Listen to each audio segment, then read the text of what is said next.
I've scoured the 7 seas in search of the perfect pirate game. I've downloaded many a games hoping that this might be the one.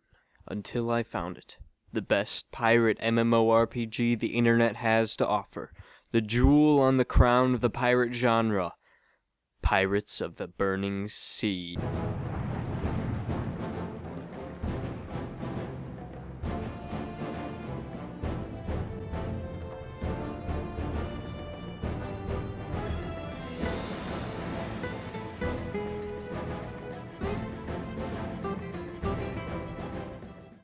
So as you all may know from my Puzzle Pirates review, I like pirate games. Who doesn't, really?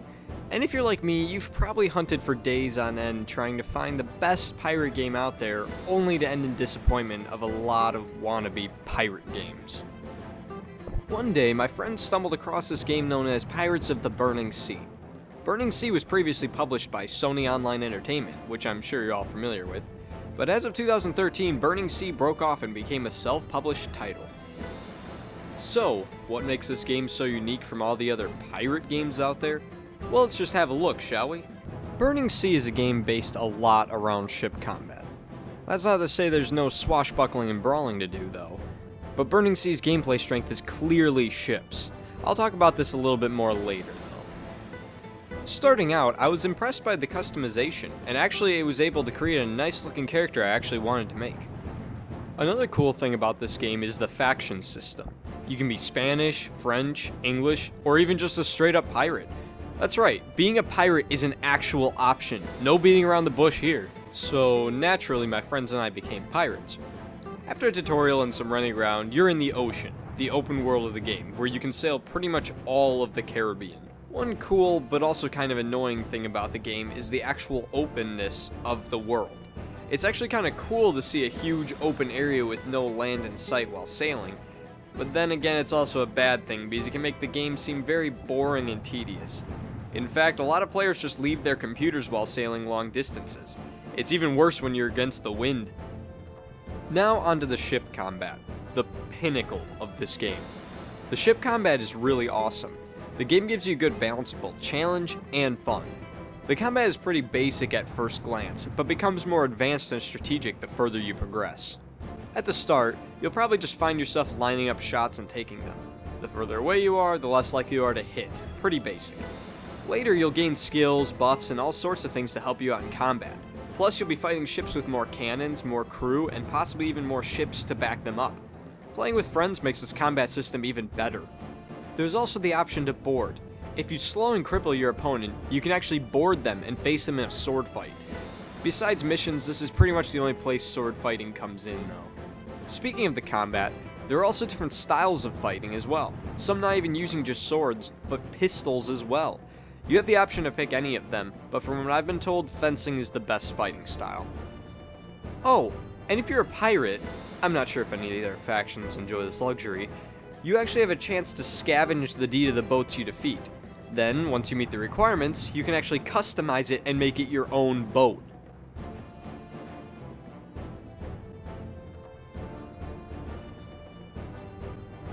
The game's second pride and joy would be the player-driven economy and government systems.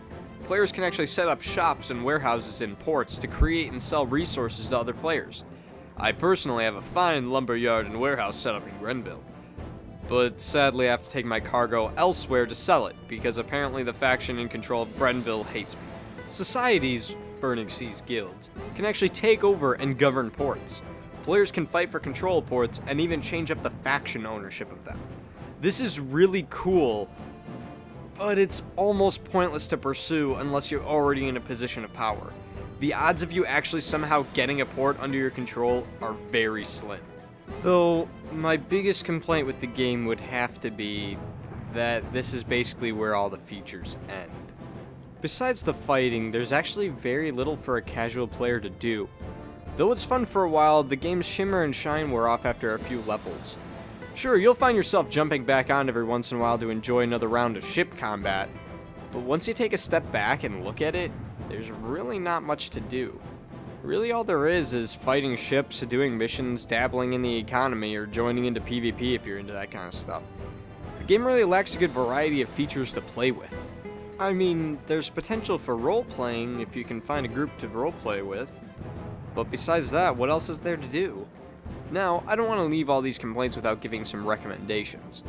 My recommendation would be to add some more exploration features, maybe some random treasure hunting opportunities where you and your friends will get a random daily mission to go to a port and hunt for treasure or something. Or maybe even personal housing, something to make the players feel more like they're part of the world. More exploration in towns and ports would be nice, even some interactive ports with more to do, maybe even some mini-games like poker, like in Puzzle Pirates. Overall, I have to give this game a 4 out of 5. All in all, the game is actually amazing.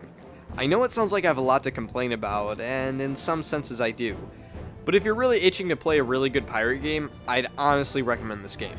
The boat mechanics are great and the combat is really fun. The economy is really in-depth, and best of all, the game is free. I honestly just feel like they could improve a little bit on the side features they offer players, but the developers are aware of the potential and there's hope for a brighter future. Hey, invite some friends to play too. This game only gets better with friends. The challenges you can achieve with 3 or 4 people are so much better than going in solo. And if you're looking to play with us, you'll find us on the Antigua server as the Pirate Nation, under the Will Ferrell Society, or as we have to be known as Will Ferrell, since my friend kinda messed up the spelling.